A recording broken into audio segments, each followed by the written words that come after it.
మృదువు బ్రహ్మయ్యా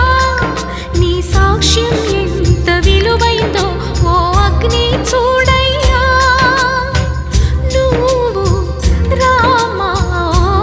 అరుంధతి ఇదే నీ దర్శన ఫలమైతే ఎటైనా దాగిపోవమ్మా నిజంగా పెళ్ళికి బలముంటే సూటిగా ఇటు దిగి రావమ్మా పందిరి వేసిన ఆకాశానికి ఇవ్వమ్మా ఆహ్వానం పీటను వేసిన ఈ నేలమ్మకి ఇవ్వమ్మా ఆహ్వానం